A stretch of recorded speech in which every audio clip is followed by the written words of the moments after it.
B2B event marketing, strategies for attendance. Why attendance, not registrations, decides event ROI.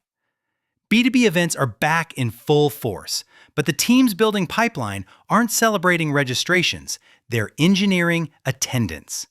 When 77% of marketers say events are their most effective marketing channel, the upside is obvious, but only if the right buyers actually show up and talk to your team. Most companies still run events like a calendar item, announce it, blast an invite, and hope the room fills.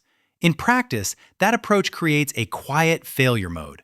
Big registration numbers paired with weak show-up rates and almost no pre-booked conversations with ICP accounts. Our view at SalesHive is simple. Treat event attendance like an outbound KPI.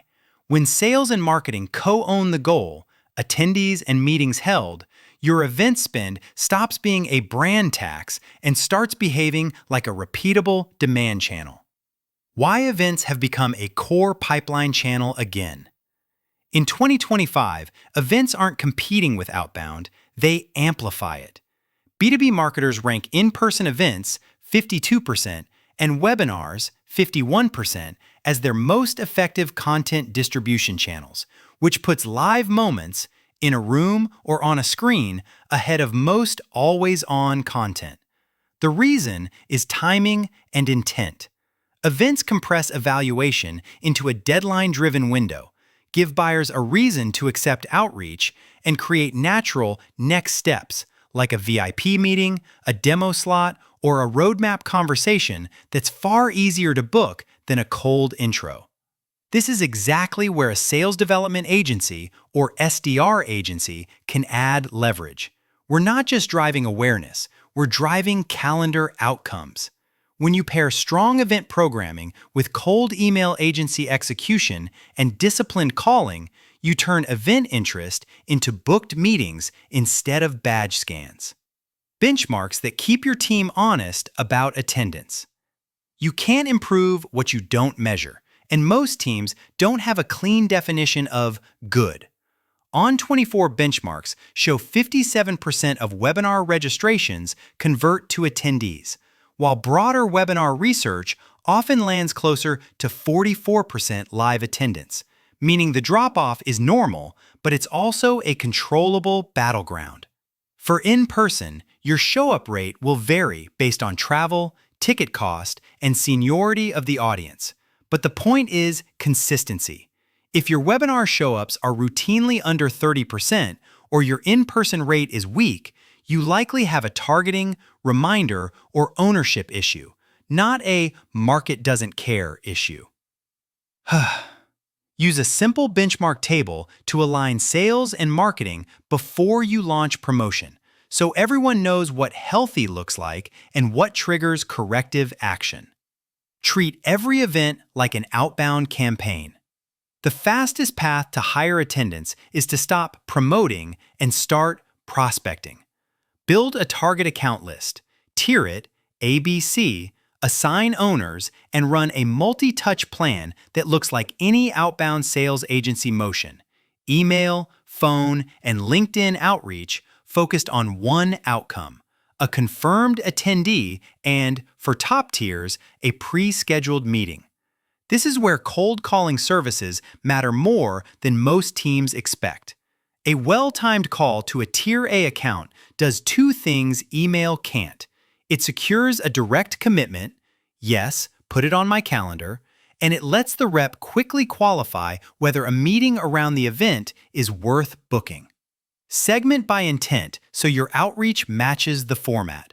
A product deep dive webinar can support higher volume sequences, while an executive dinner or conference requires fewer prospects but much higher personalization, tighter coordination with AEs, and a stronger offer than "stop by our booth." Registrations are interest. Attendance is intent. Meetings are pipeline. Pre-event messaging and reminders that lift show-up rates. Pre-event communication is the work, not the warm-up. When 94% of event teams say pre-event email is their most important content, They're acknowledging what most revenue teams learn the hard way. Your reminder strategy often matters more than your landing page.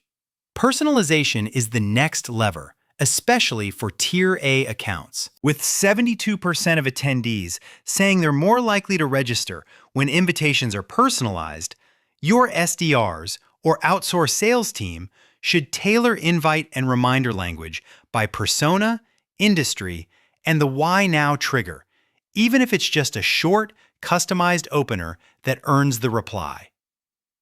We also recommend building a 6 to 8 week runway for mid to high value events, so you can run distinct waves: save the date, primary invite, reinforcement, and last chance. Email drives scale. 63% of marketers say it drives the most registrations, but pairing email with a cold calling agency approach, targeted calls, and LinkedIn outreach services is what consistently moves Tier A accounts from maybe to confirmed. Common mistakes that quietly kill attendance and meetings. The first mistake is optimizing for registrations instead of attendance and meetings. Teams celebrate a big list, then accept weak show-up rates and hope for walk-up booth traffic, when they should be tracking attendance rate and meetings held by ICP account as the real success metrics. The second mistake is relying only on marketing emails and ignoring SDR outreach. Broad blasts are rarely persuasive to high-value prospects, which is why a sales development agency or B2B sales agency motion works better. SDRs run parallel sequences to top accounts with calls, personalized emails, and social touches designed to secure a clear yes/no and ideally a scheduled time. The third mistake is starting too late and compressing touch patterns. If you begin 2 weeks out, executive calendars are already locked. Instead, plan for 5 to 8 touches across channels and give reps time to earn a response, not just send a reminder.